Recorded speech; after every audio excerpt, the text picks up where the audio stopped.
Bem, pessoal, aqui é a nossa aula de mecânica dos solos, é a nossa segunda aula e espero que se divirtam, que estudem e que gostem dessa aula. Eu volto a insistir que as aulas de mecânica dos solos, uma parte delas são práticas e que essas práticas só vão acontecer quando terminar a pandemia e a gente voltar a se reunir. Então, pessoal, vamos lá para a nossa segunda aula de mecânica dos solos. A gente vai falar nessa segunda aula, né, sobre as fases de um solo, qualquer que seja ele. Tá? Então, nós vamos falar sobre as fases de um solo. Primeiro, a gente vai falar sobre o tamanho dessas partículas. Né? Nós temos um desenho aí, na parte de baixo, um solo, qualquer que seja ele, né? Ele é composto de sólido, né? Que está todo aqui pintadinho, né? Tudo aqui é um solo, mais um líquido, que nesse caso aqui é a água, né? E mais gases, né? Que pode ser o nosso querido ar, oxigênio e assim por diante, tá? Então, quando é que o solo pode ser considerado? Quando a sua massa é um conjunto de partículas sólidas, né, tendo vazios de formas e tamanhos variados e que, por sua vez, deverão estar preenchidos com água, ar ou com ambos. Pode ser que o solo tenha só água ou pode só ter ar ou ambos. No caso do solo na fase sólida, nós caracterizamos pelo seu tamanho, forma, distribuição e a sua composição mineralógica dos grãos específicos desse solo. Como é que a gente vai saber do tamanho dessas partículas? Né? Como a gente pode denominar especificamente e quando elas são empregadas? Né? Então, existe diversas faixas do tamanho desses grãos e seus limites vão variar conforme o sistema de classificação. Né? Então, o solo é classificado. Dependendo da sua classificação, nós poderemos determinar que tipo de solo que a gente vai ter em determinado lugar. Então, ó, a primeira característica que a gente pode diferenciar os solos é o tamanho das partículas que eles são compostos, né? Então, nós temos uma tabela aí que a primeira parte é uma fração, na coluna do meio é o limite inferior e a coluna final é o limite superior. Então, ó, a gente começa com um bloco de rocha, ele é bem visível, é maior que 1 metro, né? E não tem limite superior. Né? Ele pode ser 10 metros, esse bloco de rocha. Né? Depois do bloco de rocha vem o matacão. Seu limite inferior é 20 centímetros. Então, se você pegar uma pedra, vamos dizer assim, né? Pedra grande, é por isso que chama matacão. Né? O seu limite inferior é 20 e seu limite superior até 1 metro você pode considerar matacão. Acima disso aí, bloco de rocha. Aí vem pedra de mão, tem seu limite inferior com seu limite superior, pedregulho grosso, médio, fino, areia grossa, areia média, areia fina. Quando se passa para o silt, no limite inferior do silt, que é um material bastante fino, o seu limite inferior é de 0,002 milímetros. Possivelmente você não vai ver a olho nu. não tem como ver a olho nu. E a argila também não tem limite inferior, já ao contrário do bloco de rocha, ele tem um limite superior menor do que 0,002 milímetro. Não é passível de olho nu, enxergar a olho nu tanto o silt como a argila. Professor, como saibamos que o silt é argila? Justamente através de granometria. É claro que até areia, né, a gente determina, né, se pegar na areia de praia e tudo tal. Mas existe, né, argila composta com silt, composta com areia, composta com pedregulho, ou vice-versa, a gente vai ver para frente aí, né? Areia argilosa, argilosa, argila arenosa, né? O primeiro nome se dá a maior parte do componente. Então, se eu falar areia argilosa, eu tenho mais fração na areia do que na argila. Professor, como é que eu vou saber a quantidade de areia e de argila no areia argilosa? Só através de análise granulômetrica, que a gente vai ver isso quando em laboratório, em prática, quando terminar essa pandemia nossa. Portanto, esses limites eles não são absolutos, são mais comumente admitidos, e a escala granométrica internacional recomenda-se pela ISSMFE e adotada pela BNT, rochas e solos, a norma é 6.502. Gostaria que vocês fossem lá nessa norma, dessem uma olhadinha, não custa nada, tá certo? Para ver as especificações de rochas e solos. Nas frações de pedregulho e areia, o mineral mais encontrado é o quartzo. Como é que você sabe que é o quartzo? Se você pegar, por exemplo, uma areia de rio ou uma areia de praia e colocar na mão e colocar no sentido do sol, você vai ver que ela, alguns pontos, vai brilhar. Esse brilho se dá que essa areia ela tem quartzo. É o quartzo que em contato com a luz solar, ele dá aquele brilhinho aí. Enquanto que na fração do silt, a calcita e mica, ela também pode estar presente. Então, no silt, a calcita e mica, elas também podem brilhar. Já aí, no caso, se for silt, não é quartzo, mas é calcita e mica, e só na análise granométrica para a gente determinar a quantidade de calcita e mica que tem numa fração de silt. Quando essas partículas têm dimensões inferiores a 2 micro, a maioria delas é o resultado não somente de uma desintegração mecânica, mas também de uma alteração química. Então,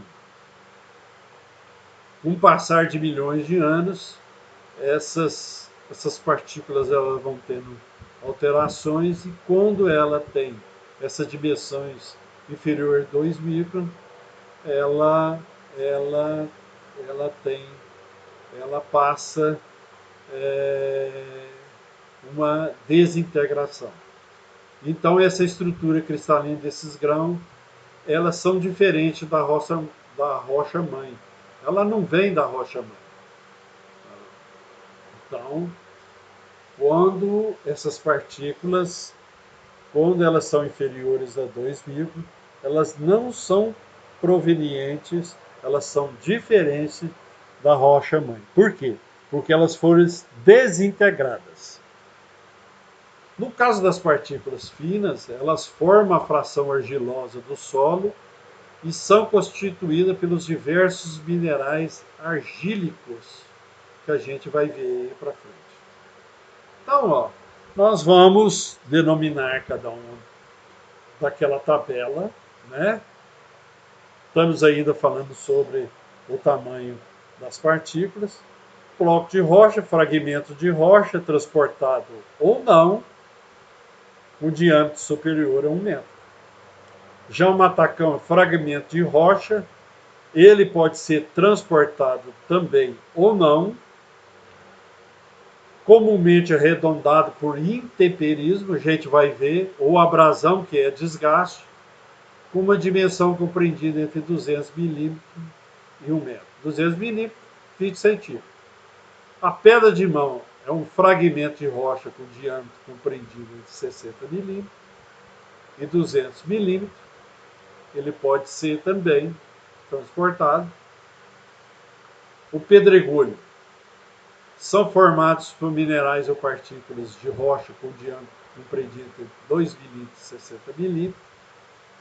Quando eles são arredondados ou semi-arredondados, são denominados de cascalho ou seixo. Né? Aqui, ó, cascalho e aqui seixo. Né? Parece umas coisinhas de cristal. Né? Se dá muito na areia de rio. Areia, solo não coesivo, porque não é coesivo, porque não tem argila, né? Ele não é plástico também, porque ele não tem argila nenhuma. O índice de plasticidade é 0, né? E é formado por minerais ou partículas de rocha com diâmetro compreendido entre 0,06 milímetros e 2 milímetros. O silt, que você pode ver aqui, ó, nessa parte de baixo, ele tem a cor mais ou menos cor de rosa, 90% do silt, a tonalidade é rosa. Ele apresenta baixa ou nenhuma plasticidade, exibe baixa resistência quando seco ao ar. Ele não serve, por exemplo, uma estrutura de terraplenagem ou de pavimentação. E é formado por partículas com diâmetros entre 0,02 milímetro e 0,06 milímetro. A argila, nosso menor solo, mais fino que se tem, é uma granulação bem fina constituída de partículas com dimensões menores que 0,002 milímetros e apresenta coesão e plasticidade. Plasticidade por quê? Retém muito ar, retém muita água, né? E aí se dá a sua plasticidade. Nós temos aí uma comparação entre areia, silt e argila. Areia como se fosse um barril, o prato como se fosse um silt e a moeda como se fosse argila, proporcionalmente, como se o barril fosse uma fração de areia, o prato fosse uma fração de silt e a moeda uma fração de argila. Aí também você pode ver a proporcionalidade da areia, do silt e da argila nessa escala aí, cascalho, areia, silt e argila, né? Enquanto que o cascalho aí basicamente tem 2 milímetros, a areia tem, nesse caso aí, 1 milímetro, o silt em torno de 0,05 milímetro e a argila aí, que é invisível, a gente não enxerga praticamente, é menor que 0,02 milímetros.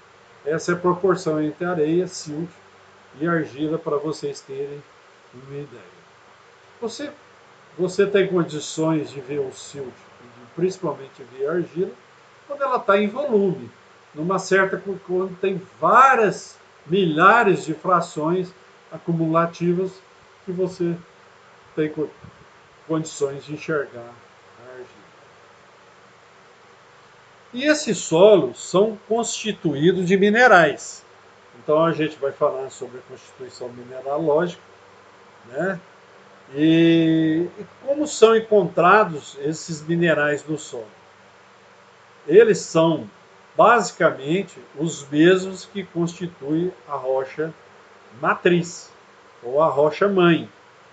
E eles podem ser divididos em fração grossa ou numa fração fina. Na fração grossa, nós temos os silicatos, que é o quartzo, o feldespato, a mica, a clorita, os óxidos, que é a hematita, magnetita, limonita, os carbonatos, que é a calcita e a dolomita, e os sulfatos, que são o gesso e a anidrita. Tá? Na fração fina, ele já é mais, a sua composição mais complexa. Podemos destacar a sílica, SiO2, e os sesquióxidos metálicos. Os principais grupos argílicos são as caulinitas, as ilitas e as montemorilonitas. Na fração fina aí, ó, os argilominerais, eles são formados pela combinação de diferentes estruturas atômicas, que vocês podem ver aí abaixo aí, uma composição química que a gente chama de sílica tetraedron, a sílica em preto, o oxigênio em círculo aberto, e a sílica de Tite, que é como se fosse um trapézio. Os tetraedros, como é o caso ali em cima, eles são justapostos em planos à base de óxido de silício. Continuando sobre a fração fina, os argilos minerais também são formados pela combinação de diferentes estruturas atômicas, como exemplos aí dos octaedros, formados por átomos de oxigênio e hidroxilas. Né? Aí está um exemplo do alumínio, do hidróxido. Né? Aí um exemplo de alumina octaedro. No caso das caulinitas, que é uma fração fina, e esses minerais são formados pela associação de uma camada tetraédrica e uma camada octaédrica. Vocês podem ver do lado direito aí, oxigênio, hidroxila, alumínio e silício. Essa ligação entre as estruturas aí é feita somente pelo hidrogênio, que é uma ligação forte, né? E essa ligação, ela impede que a estrutura se desrecomponha, separa-se, bem como a entrada de moléculas de água. Não deixa entrar também a estrutura de água. As ilitas, você pode ver o exemplo aí do lado esquerdo, eles são formados pela associação de uma camada octaedra entre duas tetraédricas. Né? O Ki é fixo, né? E a ligação dos materiais é feita por íons de potássio. O mineral potássio no quadro de minerais é representado pela letra K, que são ligações firmes. Né? Então, potássio que liga essa associação.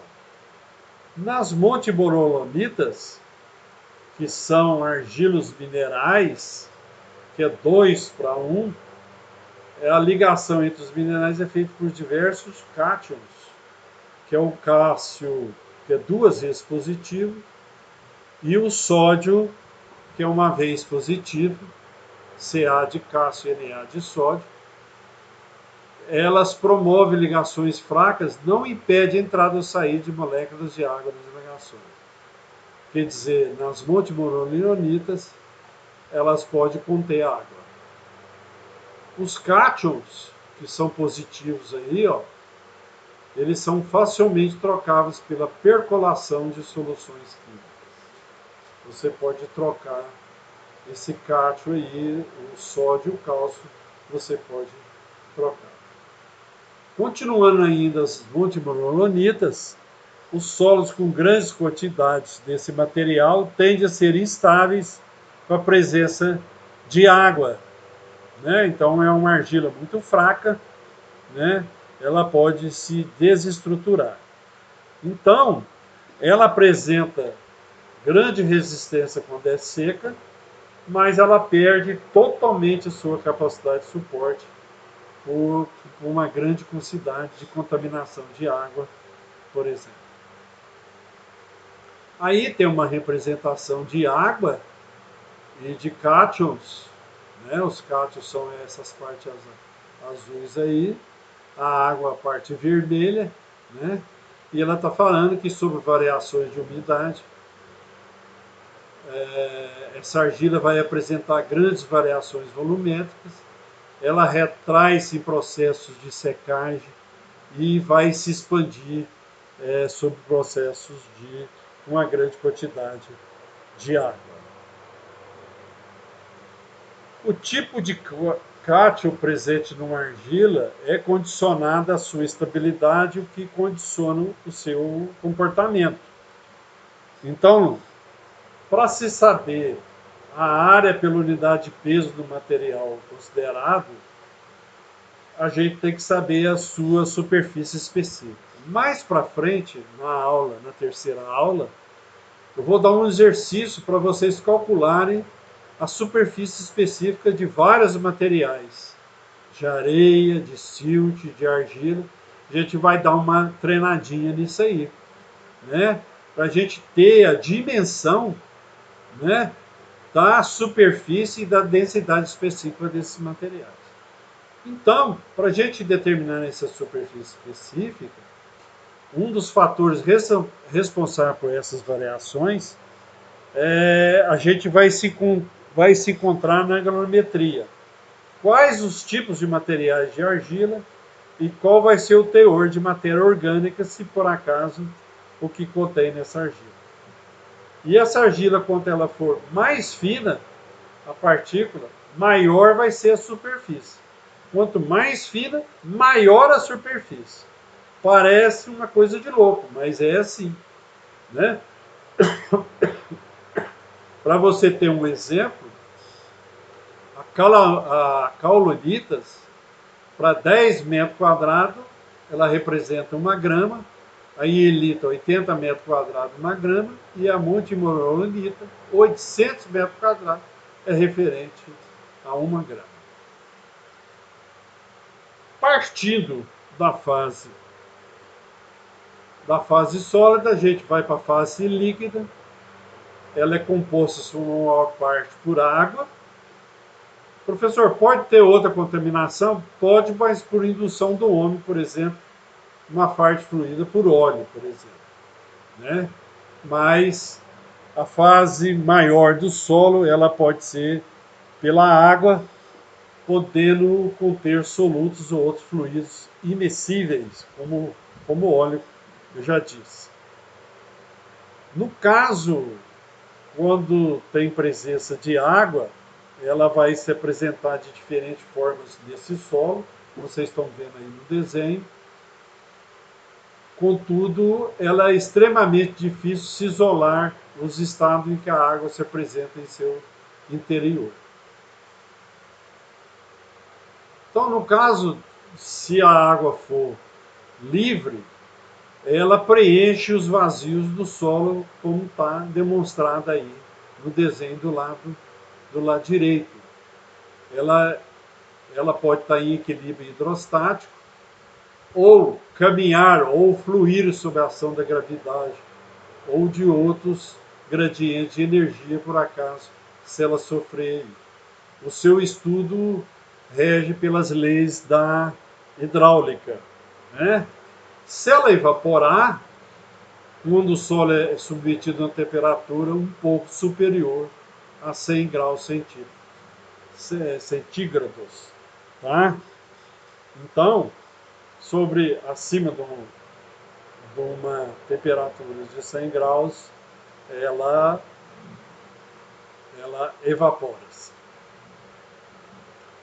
Já a água capilar, ela se encontra presa às partículas do solo por meio de forças capilares, o próprio nome diz.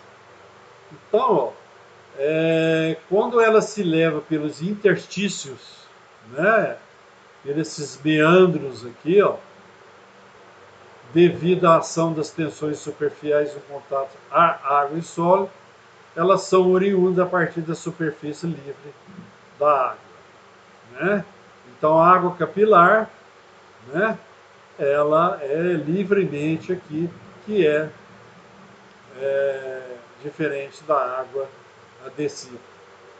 E a água adsorvida ou adesiva, né, é uma película de água que adere às partículas dos solos finos, né, que é menor que 2 micron, e isso é devido à ação de forças elétricas desbalanceadas na superfície dos argilos minerais. Ela sofre uma grande pressão, né, e ela vai comportar como sólido na vizinhança da partícula do solo. Continuando sobre a água adesiva, ela tem propriedade bastante diferente das da água livre, tem pouca mobilidade, viscosidade importante e evapora somente a elevadas temperaturas, quer dizer, mais ou menos acima de 300 graus, que é diferente da água livre. A água livre, quando se tem a 100 graus, ela se evapora, mas a adesiva ela tem que dar uns 300 graus. Essa água dissolvida, ela desempenha um papel de lubrificante entre os grãos e tem uma grande importância sobre as propriedades mecânicas dos solos. O que é constituída a água? Presente na composição química das partículas sólidas.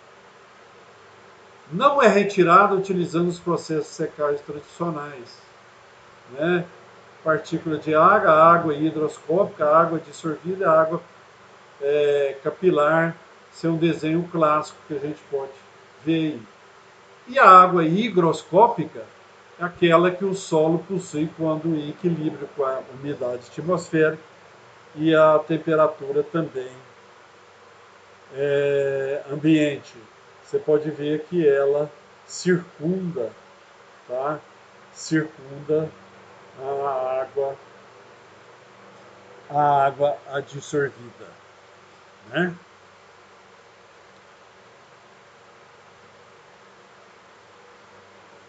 Já na fase gasosa, nós temos ar e vapor de água, que pode ser constituído no solo, né? E esse ar pode ser um gás, que ele pode estar contido nos vazios, e quando esse solo está seco, e uma mistura de ar e vapor d'água, quando o solo está úmido. No exemplo que nós vemos em A, aí é um solo, né? Verticalmente, nós temos o V total, e nós temos aí uma repartição de ar líquido e sólido. Para você calcular o teor de umidade, ou umidade natural, para que serve o teor de umidade? Se você montar a sua estrutura num determinado terreno, se você não tiver conhecimento do solo, se ele está na sua umidade, ele tem que estar na umidade ótima para você se proceder à construção da sua estrutura desde a fundação, né? Então, você tem que calcular o teor de umidade, também chamado de umidade natural do solo, e ele é a razão do peso da água, que é PA, pelo peso do material sólido, e é expressado em porcentagem. Então, nós temos aí uma equaçãozinha aí, H é PA sobre PS. Então, dizem que não é raro que argilas de origem lacustre, marinho vulcânico, tenham conteúdo em água com valores da ordem de 300 a 400%. Isso aí é uma dica. Os solos úmidos apresentam umidade em torno de 60%. Solos com aparência de seco apresentam umidade na ordem de 2 a 3% de teor de umidade. Nós estamos falando de umidade natural para esses solos, né? No caso do valor da umidade natural do solo, ele vai variar em função da localização da amostra. Ou bem próximo na superfície do terreno, se é em profundidade, se nas proximidades de lagos, rios ou fontes, ou se ele foi coletado logo após uma chuva torrencial e assim por diante. Quando essas amostras são coletadas abaixo do nível permanente do lençol freático, não se deve apresentar variações na umidade pelo fato de estarem saturadas, né? Atingiu o lençol freático, gente, não tem essa variação de umidade, ela está bem saturada devido à passagem do lençol freático. O teor de umidade em laboratório, a gente vai falar sobre o procedimento do DENIT ME 203/94. A gente vai falar um pouco, e também tem vídeo no YouTube, eu tenho um link, vocês vão perceber isso aí. Vocês acessem o link que vai dar a aula de laboratório enquanto a gente não tem na prática, né? Então, ó, aí uma amostragem para você determinar o teor de umidade em laboratório. Aí tem as massas mínimas da amostra do material úmido em função do tamanho massa das partículas, né? O tamanho massa das partículas na peneira, se ela tiver passando ficar retida na 0,42 ou na peneira 40, a massa mínima de amostra úmida tem que ser 10 gramas. Na peneira 4, 100. Na peneira 12,5, 300. Na peneira 25, 500. E na peneira 50, 1000. Então, essa amostra ela é colocada no recipiente, pesa-se o conjunto em balança de precisão, né? Esse conjunto é mantido em estufa a uma temperatura de 110 graus por 15 a 16 horas. E depois a gente retira da estufa e a gente vai pesar novamente o conjunto. Então, você vai pesar, né? Vamos voltar aqui, ó. Se você pegar um material de 25 milímetros, que ficou retido na peneira 25 milímetros, você vai pegar uma amostra úmida de 500 gramas, tá? Você vai colocar na estufa, uma temperatura de 110 graus por 15 a 16 horas, e depois desse horário você vai pesar o conjunto. Então, ó, conhecendo o peso do recipiente, que é M, tem. Gente, aqui está o link que vocês vão. Aqui está o link que vocês vão acessar.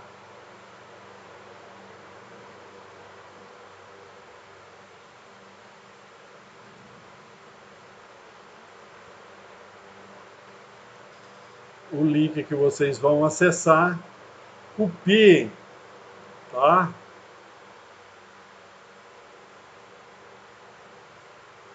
Copiem esse link. Então, ó, eu tenho essa equaçãozinha aí para definir o teor de umidade que eu chamo de H, né? E o MBU é a massa bruta úmida, correspondente à massa do recipiente, mais a amostra de material úmido, que eu dei um exemplo lá, gramas. O MBS é a massa bruta seca, que depois você tira da estufa, depois de 15, 16 horas, que vai corresponder à massa do recipiente mais a amostra do material seco.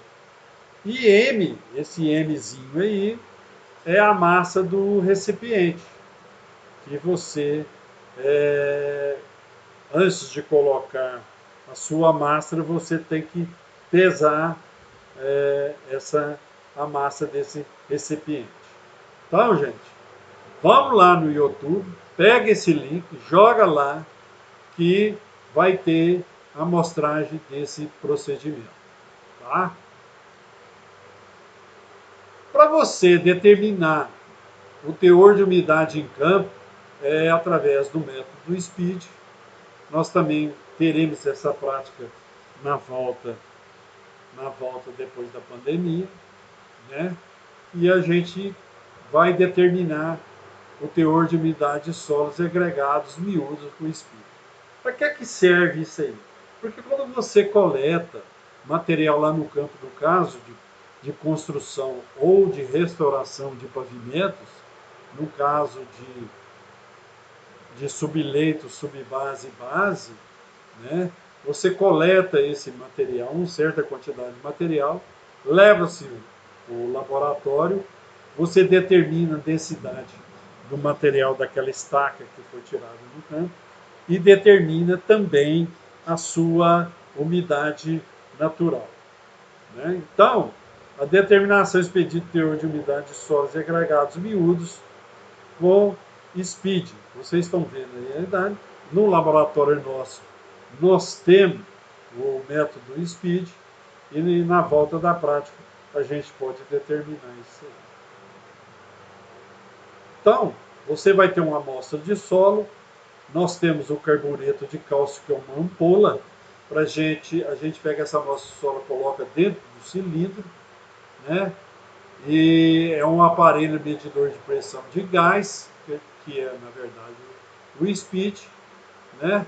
Se você colocar 5, 10, 20 ou 30%, se você colocar 5, o peso da amostra é 20 gramas.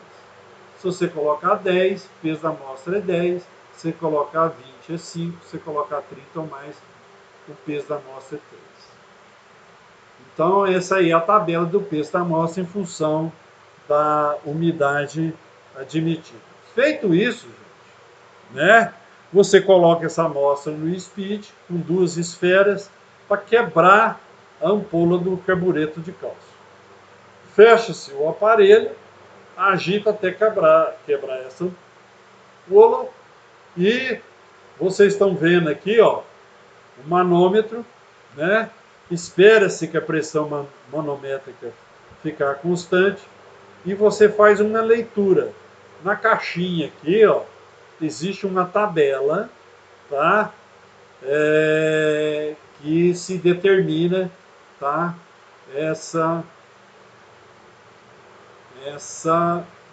Esse teor de umidade, né?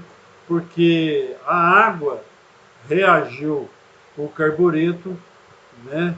Ela vai dar a sua umidade. Então, ó, como é que você calcula o teor de umidade em campo, né?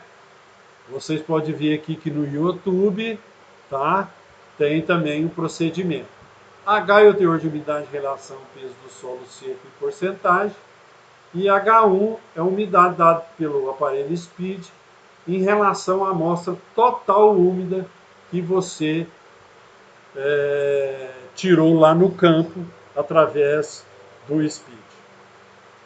E aí, como é que você faz agora? Como é que você determina também a umidade de solos e agregados miúdos empregando o álcool para secagem? Então nós temos o procedimento aí. Você pega uma amostra seca de 50 gramas, passa na peneira de 2 milímetros, você pesa-se a cápsula e o suporte, que você vai chamar de P1. Depois você pesa-se o conjunto juntamente com a amostra úmida, que a gente chama de P2. Aí você despeja o álcool, inflama-se, repete essa operação por 3 vezes.